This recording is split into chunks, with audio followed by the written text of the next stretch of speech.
یہودیوں میں یہ رواج عام تھا جو ابھی تک چلا آ رہا ہے کہ میدان جنگ میں آنے سے گریز کیا کرتے تھے۔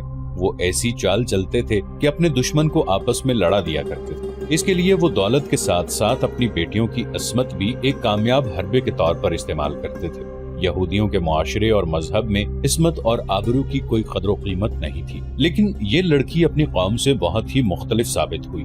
وہ بوڑھے یہودی پر ٹوٹ ٹوٹ پڑتی اور کہتی تھی کہ مسلمانوں کا قلع قمع ہو جاتا تو وہ فخر سے کہتی کہ اس نے اس مقصد کے لیے اپنی عصمت کی قربانی دی ہے، اور وہ یہ بھی کہتی تھی کہ کاہن نے انہیں دھوکہ دیا ہے۔ رات کو جب بوڑھا یہودی گہری نیند سویا ہوا تھا، یہ لڑکی اٹھی۔ اس نے خنجر اپنے تکیے کے نیچے رکھا ہوا تھا۔ اس نے خنجر نکالا اور اپنے کپڑوں کے اندر چھپا لیا۔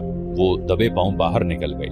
ہم جانتے تھے کہ ہمارا جادو تمہیں ایک بار پھر ہمارے پاس لے آئے گا، کاہن اس لڑکی سے کہہ رہا تھا۔ آؤ، دروازے پر کھڑی کیا کر رہی ہو؟ لڑکی آہستہ آہستہ آگے بڑھی اور کاہن کے قریب جا گئی۔ جادو نہیں، انتقام کہو، لڑکی نے اپنی دھیمی آواز میں کہا۔ اس میں قہر اور غضب چھپا ہوا تھا۔ مجھے انتقام کا جادو یہاں تک لے آیا ہے، کیا کہہ رہی ہو لڑکی؟ کاہن نے حیرت زدہ مسکراہٹ سے کہا، تم مالک بن عوف سے انتقام لینا چاہتی ہو؟ وہ جا چکا ہے، وہ مجھے قتل کرنے آیا تھا۔ کیا کوئی انسان اتنی جرت کر سکتا ہے کہ لات کے کاہن کو قتل کر دے؟ ہاں، لڑکی نے کہا، ایک انسان ہے جو لات کے کاہن کو قتل کر سکتا ہے۔ وہ لات کا پجاری نہیں، وہ میں ہوں، خدائے یہودا کی پجارن۔ لڑکی نے پلک جھپکتے کپڑوں کے اندر سے خنجر نکالا اور کاہن کے دل میں اتار دیا۔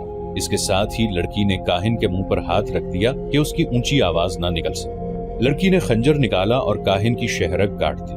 وہ بڑے اطمینان سے کاہن کے کمرے سے نکل آئی اور اس رستے جس سے وہ آئی تھی عبادت گاہ کے احاطے سے نکل گئی۔ مالک بن عوف اپنی خوابگاہ میں سر جھکائے بیٹھا تھا۔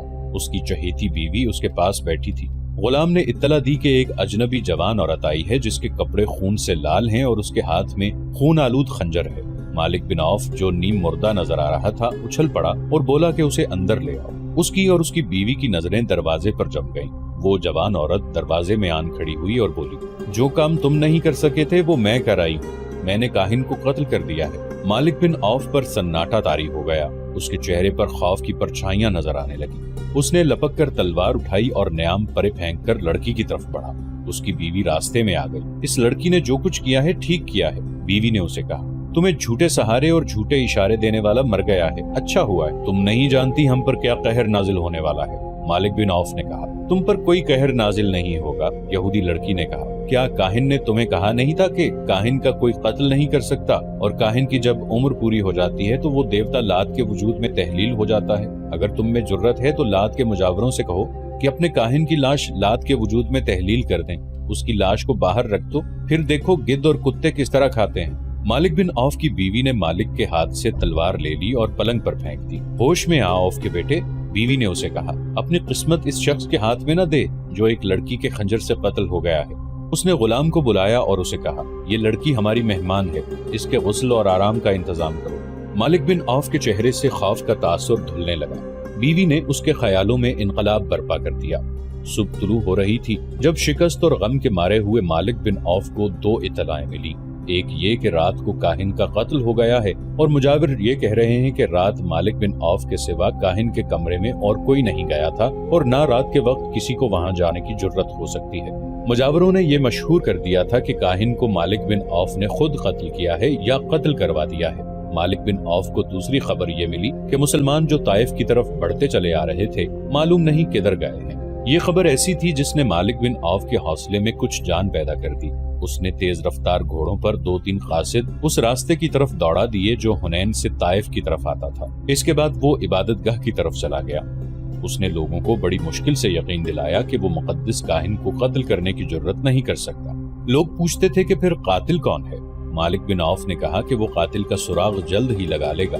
وہ یہودی لڑکی کو سامنے نہیں لانا چاہتا تھا۔ اس نے لوگوں کی توجہ ادھر سے ہٹا کر مسلمانوں کی طرف کر دی جو طائف کو محاصرے میں لینے کے لیے آگے بڑھے آ رہے تھے۔ وہ عبادت گاہ کے اندر چلا گیا۔ اس نے مجاوروں کے ساتھ کسی طرح کا معاملہ طے کر لیا۔ لات کے پجاریوں، ایک بوڑھے مجاور نے باہر آ کر لوگوں کے ہراساں ہجوم سے کہا، ہمارے مقدس کاہن کو کسی نے قتل نہیں کیا، وہ دیوتا لات کے وجود میں گھل مل گیا ہے۔ دیوتا لات کے حکم سے اب میں کاہن ہوں، جاؤ اپنی بستی کو اس دشمن سے بچاؤ جو بڑھتا چلا آ رہا ہے۔ مالک بن عوف جب اپنے گھر پہنچا تو کچھ دیر بعد اس کے بھیجے ہوئے قاصد واپس آ گئے۔ انہوں نے اسے بتایا کہ اس راستے پر جو طائف کی طرف آتا ہے اس پہ مسلمانوں کا نام و نشان بھی نہیں ہے۔ مالک بن عوف نے اپنے آپ کو دھوکے میں نہ رکھا۔ اس نے اپنے قبیلے کے سرداروں سے کہا کہ محمد صلی اللہ علیہ وآلہ وسلم اپنے دشمن کو بخشنے والا نہیں، وہ کسی نہ کسی طرف سے جوابی وار ضرور کرے گا۔ اس نے اعلان کیا کہ شہر کے دفاعی انتظامات میں کوئی کمی نہ رہنے دی جائے۔ قاصدوں نے مالک بن عوف کو بالکل صحیح اطلاع دی تھی کہ طائف کے راستے پر مسلمانوں کا نام و نشان تک نظر نہیں آتا، لیکن مسلمان سیلاب کی طرح طائف کی طرف بڑھتے چلے آ رہے تھے۔ انہوں نے رسول اکرم صلی اللہ علیہ وآلہ وسلم کے حکم سے راستہ بدل لیا تھا۔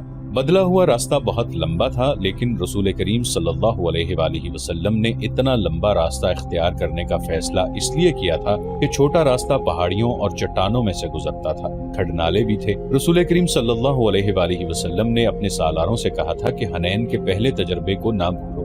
مالک بن عوف بڑا جنگجو ہے۔ آپ صلی اللہ علیہ وآلہ وسلم نے فرمایا کہ طائف تک کا تمام علاقہ گھات کے لیے موزوں ہے۔ مالک بن عوف ایسی ہی گھات لگا سکتا ہے جیسی گھات میں اس نے خالد رضی اللہ عنہ بن ولید کو تیروں سے چھلنی کر دیا تھا۔ رسول اکرم صلی اللہ علیہ وآلہ وسلم نے جو راستہ طائف تک پہنچنے کے لیے اختیار کیا تھا وہ وادی الملیح سے گزرتا تھا اور وادی القرن میں داخل ہو جاتا تھا۔ آپ صلی اللہ علیہ وآلہ وسلم اپنے لشکر کو وادی القرن میں سے گزارنے کی بجائے طائف کے شمال مغرب میں 7 میل دور نکل گئے اور نخب اور ساویرہ کے علاقے میں داخل ہو گئے۔ یہ علاقہ نشیب و فراز کا تھا، اس میں پہاڑیاں اور چٹانیں نہ ہونے کے برابر تھیں۔ مجاہدین کا یہ لشکر 5 فروری 630 عیسوی بمطابق 15 شوال 8 ہجری کے روز طائف کے گرد و نواح میں اس سمت سے پہنچا جو طائف والوں کے وہم و گمان میں بھی نہیں تھی۔ مجاہدین اسلام کا کوچ بڑا ہی تیز تھا۔ ہراول میں بنو سلیم تھے جن کے کماندار خالد رضی اللہ عنہ بن ولید تھے۔ توقعات کے عین مطابق طائف تک دشمن کہیں بھی نظر نہ آیا۔ اس کی وجہ یہ تھی، جیسا کہ مورخین نے لکھا ہے، کہ مالک بن عوف اب کھلے میدان میں لڑنے کا خطرہ مول نہیں لے سکتا تھا۔ حنین کے معرکے میں زیادہ تر نقصان بنو حوازن کا ہوا تھا۔ قبیلہ ثقیف لڑا تھا، لیکن جو ٹکر بنو حوازن نے لی تھی وہ بنو ثقیف کو لینے کا موقع نہیں ملا تھا۔ پھر بھی ثقیف پسپا ہو آئے تھے۔ رسول کریم صلی اللہ علیہ وآلہ وسلم اس خطرے سے بے خبر نہیں تھے کہ اہل ثقیف تازہ دم ہیں اور وہ اپنے شہر کے دفاع میں لمبے عرصے تک لڑیں گے۔ معلوم نہیں یہ کس کی غلطی تھی کہ مسلمان شہر کی دیوار کے خطرناک حد تک قریب ہو گئے۔ وہاں وہ پڑاؤ کرنا چاہتے تھے۔ اچانک اہل ثقیف دیواروں پر نمودار ہوئے اور انہوں نے مسلمانوں پر تیروں کا می برسا دیا۔ بہت سے مسلمان زخمی اور بہت سے شہید ہو گئے۔ مسلمان پیچھے ہٹائے۔ رسول کریم صلی اللہ علیہ وآلہ وسلم نے حضرت ابوبکر صدیق رضی اللہ عنہ کو محاصرے کا کمانڈر مقرر کیا۔ حضرت ابوبکر صدیق رضی اللہ عنہ نے بڑی تیزی سے شہر کا محاصرہ مکمل کر لیا۔ انہوں نے ان راستوں پر زیادہ نفری کے دستے رکھے جن راستوں سے دشمن کا فرار ممکن تھا۔ شہر کا دفاع بڑا مضبوط تھا۔ قبیلہ ثقیف پوری طرح تیار تھا۔ مسلمان تیر اندازی کے سوا اور کوئی کارروائی نہیں کر سکتے تھے۔ مجاہدین نے یہاں تک بے خوفی کے مظاہرے کیے کہ شہر کی دیوار کے قریب جا کر اہل ثقیف کے ان تیر اندازوں پر تیر پھینکے جو دیواروں پر تھے۔ چونکہ وہ دیواروں پر تھے اور انہیں اوٹ بھی میسر تھی، اس لیے ان کے تیر مسلمانوں کا زیادہ نقصان کرتے تھے۔ مسلمان تیر اندازوں کے جیش آگے بڑھتے اور پیچھے ہٹاتے تھے۔ مسلمانوں کے زخمیوں میں بڑی تیزی سے اضافہ ہو رہا تھا۔ محاصرے کے کمانڈر ابوبکر صدیق رضی اللہ عنہ کے اپنے بیٹے عبداللہ رضی اللہ عنہ بنو ثقیف کے تیروں سے شہید ہو گئے۔ 5 دن اسی طرح گزر گئے۔ تاریخ اسلام کی مشہور و معروف شخصیت سلمان فارسی رضی اللہ عنہ لشکر کے ساتھ تھے۔ جنگ خندق میں مدینہ کے دفاع کے لیے جو خندق کھودی گئی تھی وہ سلمان فارسی رضی اللہ عنہ کی جنگی دانش کا کمال تھا۔ اس سے پہلے عرب خندق کے طریقہ دفاع سے ناواقف تھے۔ اب سلمان فارسی رضی اللہ عنہ نے دیکھا کہ محاصرہ کامیاب نہیں ہو رہا تو انہوں نے شہر پر پتھر پھینکنے کے لیے ایک منجنیق تیار کروائی، لیکن یہ کامیاب نہ ہو سکی۔ سلمان فارسی رضی اللہ عنہ نے ایک دبابہ تیار کروائی۔ یہ لکڑی یا چمڑے کی بہت بڑی ڈھال ہوتی تھی جسے چند آدمی پکڑ کر آگے آگے چلتے تھے۔ خود اس کی اوٹ میں رہتے تھے اور اس کی اوٹ میں بہت سے آدمی قلعے کے اندر چلے جاتے تھے۔ سلمان فارسی رضی اللہ عنہ نے جو دبابہ تیار کروائی وہ گائے کی کھال کی بنی ہوئی تھی۔ ایک جیش اس دبابہ کی اوٹ میں شہر کے بڑے دروازے تک پہنچا۔ اوپر سے آنے والے تیروں کی تمام بچھاڑیں دبابہ میں لگتی رہیں، لیکن دبابہ جب اپنی اوٹ میں جیش کو لے کر دروازے کے قریب پہنچی تو دشمن نے اوپر سے دہکتے ہوئے انگارے اور لوہے کے لال سرخ ٹکڑے دبابہ پر اتنے پھینکے کہ کھال کی دبابہ تیر روکنے کے قابل نہ رہی، کیونکہ یہ کئی جگہوں سے جل گئی تھی۔ دبابہ چونکہ عربوں کے لیے ایک نئی چیز تھی جو پہلے ہی استعمال میں بیکار ہو گئی تھی، اس لیے وہ اسے وہیں پھینک کر پیچھے دوڑے۔ اہل ثقیف نے ان کے اوپر تیر برسائے جس سے کئی ایک مجاہدین زخمی ہو گئے۔ 10 دن اور گزر گئے۔ محاصرے اور دفاع کی صورت یہی رہی کہ مسلمان تیر برساتے ہوئے آگے بڑھتے تھے اور تیر کھا کر پیچھے ہٹاتے تھے۔ بنو ثقیف پر اس کا یہ اثر ہوا کہ ان پر مسلمانوں کی بے جگری اور بے خوفی کی دہشت طاری ہو گئی۔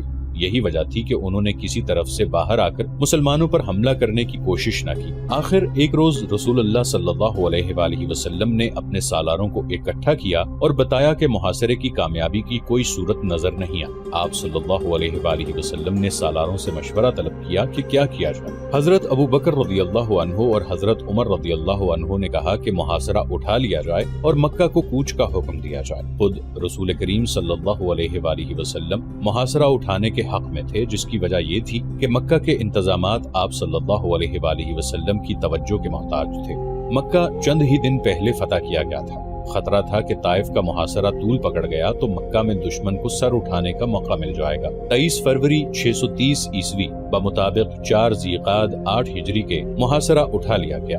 محاصرہ اٹھانے کا اثر اہل ثقیف پر کچھ اور ہونا چاہیے تھا، لیکن ان پر اس قسم کا خوف طاری ہو گیا کہ مسلمان جو اب جا رہے ہیں معلوم نہیں کہ کس وقت لوٹ آئیں اور شہر پر یلغار کر کے شہر کی اینٹ سے اینٹ بجا دیں۔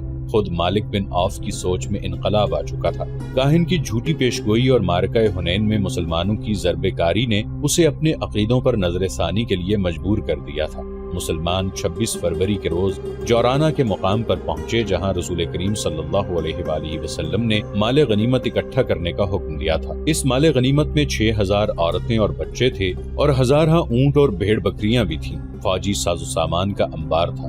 رسول کریم صلی اللہ علیہ وآلہ وسلم نے دشمن کی عورتوں، بچوں اور جانوروں کو اپنے لشکر میں تقسیم کر دیا۔ مجاہدین کا لشکر جورانہ سے ابھی چلا نہ تھا کہ قبیلہ حوازن کے چند ایک سردار رسول کریم صلی اللہ علیہ وآلہ وسلم کے حضور پہنچے اور یہ اعلان کیا کہ حوازن کے تمام تر قبیلے نے اسلام قبول کر لیا ہے۔ اس کے ساتھ ہی ان سرداروں نے رسول کریم صلی اللہ علیہ وآلہ وسلم سے درخواست کی کہ ان کا مال غنیمت انہیں واپس کر دیا جائے۔ رسول کریم صلی اللہ علیہ وآلہ وسلم نے ان سے پوچھا کہ انہیں مال غنیمت میں کون سی چیز سب سے زیادہ عزیز ہے، اہل و عیال یا اموال؟ سرداروں نے کہا کہ ان کی عورتیں اور بچے انہیں واپس کر دیے جائیں اور باقی مال غنیمت مسلمان اپنے پاس رکھیں۔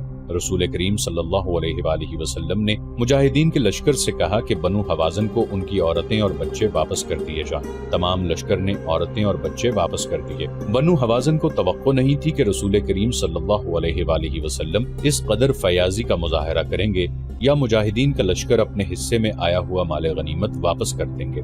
مسلمانوں کی اس فیاضی کا اثر یہ ہوا کہ قبیلہ حوازن نے اسلام کو دل و جان سے قبول کر لیا۔ حوازن کے سردار اپنے اہل و عیال کو اپنے ساتھ لے کر چلے گئے۔ مسلمانوں کی فیاضی کے اثرات طائف تک پہنچ گئے۔ مسلمان ابھی جورانہ ہی میں تھے کہ ایک روز مالک بن عوف مسلمانوں کی خیمہ گاہ میں آیا اور رسول کریم صلی اللہ علیہ وآلہ وسلم کے حضور پہنچ کر اسلام قبول کر لیا۔ دیوتا لات کی خدائی ہمیشہ کے لیے ختم ہو گئی۔ مسلمان ایک عظیم جنگی طاقت بن گئے تھے، لیکن اسلام کا فروغ اس جنگی طاقت کی وجہ سے نہ تھا، بلکہ اسلام میں ایسی کشش تھی جو کوئی بھی اللہ کا یہ پیغام سنتا وہ اسلام قبول کر لیتا تھا۔ مسلمانوں نے اپنے جاسوس دور دور تک پھیلا رکھے تھے۔ 630 عیسوی میں جاسوسوں نے مدینہ آ کر رسول اکرم صلی اللہ علیہ وآلہ وسلم کو اطلاع دی کہ رومی شام میں فوج کا بہت بڑا اجتماع کر رہے ہیں، جس سے ظاہر ہوتا ہے کہ وہ مسلمانوں سے ٹکر لینا چاہ رہے ہیں۔ اس کے بعد یہ اطلاع ملی کہ رومیوں نے اپنی فوج کے کچھ دستے اردن بھیج دیے ہیں۔ اکتوبر 630 عیسوی بڑا ہی گرم مہینہ تھا۔ جھلسا دینے والی لو ہر وقت چلتی رہتی تھی اور دن کے وقت دھوپ میں ذرا سی دیر ٹھہرنا بھی محال تھا۔ اس موسم میں رسول کریم صلی اللہ علیہ وآلہ وسلم نے حکم دیا کہ بیشتر اس کے کہ رومی ہم پر یلغار کریں، ہم ان کے کوچ سے پہلے ہی ان کا راستہ روک لیں۔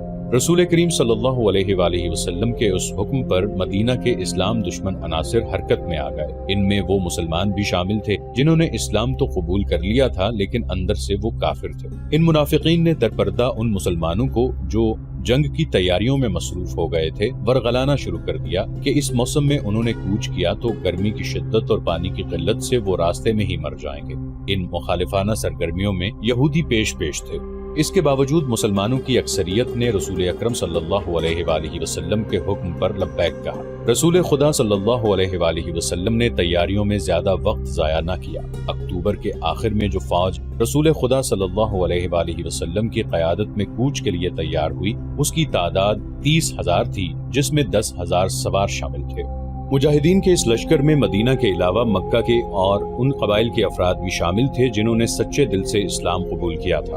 مجاہدین کا مقابلہ اس زمانے کے مشہور جنگجو بازنطینی شہنشاہ ہرقل کے ساتھ تھا۔ مجاہدین اسلام کا یہ عظیم لشکر اکتوبر 630 عیسوی کے آخری ہفتے میں رسول کریم صلی اللہ علیہ وآلہ وسلم کی قیادت میں شام کی طرف کوچ کر گیا۔ تمازت آفتاب کا یہ عالم جیسے زمین شعلے اگل رہی ہو، ریت اتنی گرم کہ گھوڑے اور اونٹوں کے پاؤں جلتے تھے۔ اس سال قحط کی کیفیت بھی پیدا ہو گئی تھی، اس لیے مجاہدین کے پاس خوراک کی کمی تھی۔ مجاہدین اس جلسہ دینے والی گرمی میں پانی نہیں پیتے تھے کہ معلوم نہیں آگے کتنی دور جا کر پانی ملے۔ تھوڑی ہی دور جا کر مجاہدین کے ہونٹ خشک ہو گئے اور ان کے حلق میں کانٹے سے چبھنے لگے، لیکن ان کی زبان پر اللہ کا نام جاری تھا اور وہ ایسے عزم سے سرشار تھے جس کا اجر خدا کے سوا اور کوئی نہیں دے سکتا تھا۔ ایک لگن تھی، ایک جذبہ تھا کہ مجاہدین زمین و آسمان کے اگلے ہوئے شعلوں کا منہ چڑھاتے چلے جا رہے تھے۔ تقریباً 14 روز بعد یہ لشکر شام کی سرحد کے ساتھ تبوک کے مقام پر پہنچ گیا۔ مورخین لکھتے ہیں کہ اچھے اور خوشگوار موسم میں مدینہ سے تبوک کا سفر 14 دنوں کا تھا، جسے اس وقت کے مسافروں کی زبان میں 14 منزل کہا جاتا تھا۔ بعض مورخین نے 14 منزل کو 14 دن کہا ہے۔ تبوک میں ایک جاسوس نے اطلاع دی کہ رومیوں کے جو دستے اردن میں آئے تھے وہ اس وقت دمشق میں ہیں۔ رسول کریم صلی اللہ علیہ وآلہ وسلم کے لشکر کو تبوک میں خیمہ زن ہونے کا حکم دیا اور تمام سالاروں کو صلاح و مشورے کے لیے طلب کیا۔ سب کو یہی توقع تھی کہ تبوک سے کوچ کا حکم ملے گا اور دمشق میں یا دمشق سے کچھ ادھر رومیوں کے ساتھ فیصلہ کن معرکہ ہوگا۔ رسول کریم صلی اللہ علیہ وآلہ وسلم نے اپنے اصولوں کے مطابق سب سے مشورے طلب کیے۔ ہر سالار نے یہ ذہن میں رکھ کے رومیوں سے جنگ ہوگی مشورے دیے، لیکن رسول کریم صلی اللہ علیہ وآلہ وسلم نے یہ کہہ کر سب کو حیرت میں ڈال دیا کہ تبوک سے آگے کوچ نہیں ہوگا۔ مورخین لکھتے ہیں کہ رسول خدا صلی اللہ علیہ وآلہ وسلم کے اس فیصلے میں کہ آگے نہیں بڑھا جائے گا بہت بڑی جنگی دانش مندی تھی۔ آپ صلی اللہ علیہ وآلہ وسلم نے مدینہ میں ہی کہہ دیا تھا کہ رومیوں کا راستہ روکا جائے گا۔ آپ صلی اللہ علیہ وآلہ وسلم مستقر سے اتنی دور اور اتنی شدید گرمی میں لڑنا نہیں چاہتے تھے۔ اس کے بجائے آپ صلی اللہ علیہ وآلہ وسلم ہرقل کو اشتعال دلا رہے تھے کہ وہ اپنے مستقر سے دور تبوک میں آ کر لڑے۔ مجاہدین لڑنے کے لیے گئے تھے، ان کے دلوں میں کوئی وہم اور کوئی خوف نہیں تھا، لیکن جنگ میں ایک خاص قسم کی عقل و دانش کی ضرورت ہوتی ہے۔ رسول کریم صلی اللہ علیہ وآلہ وسلم نے عقل و دانش کو استعمال کیا اور مدینہ کی طرف رومیوں کا راستہ روکنے کا یہ اہتمام کیا کہ اس علاقے میں جو قبائل رومیوں کے زیر اثر تھے انہیں اپنے اثر میں لانے کی مہمات تیار کی۔ ان میں 4 مقامات خصوصی اہمیت کے حامل ہیں جہاں ان مہمات کو بھیجا جانا تھا۔ ان میں ایک تو عقبہ تھا جو اس دور میں ایلا کہلاتا تھا، دوسرا مقام مقننہ، تیسرا ازرح اور چوتھا جربہ تھا۔ رسول کریم صلی اللہ علیہ وآلہ وسلم نے ان تمام قبائل کے ساتھ جنگ کی بجائے دوستی کے معاہدے کی شرائط بھیجی، جن میں ایک یہ تھی کہ ان قبائل کے جو لوگ اسلام قبول نہیں کریں گے انہیں ان کی مرضی کے خلاف جنگ میں نہیں لے جایا جائے گا۔ دوسری شرط یہ تھی کہ ان پر کوئی حملہ کرے گا تو مسلمان ان کے دفاع کو اپنی ذمہ داری سمجھیں گے، اس کے بدلے میں اسلامی حکومت ان سے جزیہ وصول کرے گی۔ سب سے پہلے ایلا کے فرما روا یوحنا نے خود آ کر رسول کریم صلی اللہ علیہ وآلہ وسلم کی دوستی کی پیشکش قبول کی اور جزیے کی باقاعدہ ادائیگی کی شرط بھی قبول کر لی۔ اس کے فوراً بعد 2 اور طاقتور قبیلوں نے بھی مسلمانوں کے ساتھ دوستی کا معاہدہ کر لیا اور جزیے کی شرط بھی مان لی۔ الجوف ایک مقام ہے جو اس دور میں دومت الجندل کہلاتا تھا۔ یہ بڑے ہی خوفناک صحرا میں واقع تھا۔ اس زمانے کی تحریروں سے پتہ چلتا ہے کہ اس مقام کے ارد گرد ایسے ریتیلے ٹیلے اور نشیب تھے کہ انہیں ناقابل تسخیر سمجھا جاتا تھا۔ دومت الجندل کا حکمران عقیدر بن مالک تھا۔ چونکہ اس کی بادشاہی انتہائی دشوار گزار علاقے میں تھی، اس لیے وہ اپنے علاقے کو ناقابل تسخیر سمجھتا تھا۔ رسول کریم صلی اللہ علیہ وآلہ وسلم نے جو وفد عقیدر بن مالک کے پاس بھیجا تھا وہ یہ جواب لے کر آیا کہ عقیدر نے نہ دوستی قبول کی ہے نہ وہ جزیہ دینے پہ آمادہ ہوا ہے، بلکہ اس نے اعلانیہ کہا ہے کہ مسلمانوں کو وہ اپنا دشمن سمجھتا ہے اور وہ اسلام کی بیخکنی میں کوئی کسر نہیں اٹھا رکھے گا۔ رسول کریم صلی اللہ علیہ وآلہ وسلم نے خالد رضی اللہ عنہ بن ولید کو بلایا اور انہیں کہا کہ وہ 400 سوار اپنے ساتھ لیں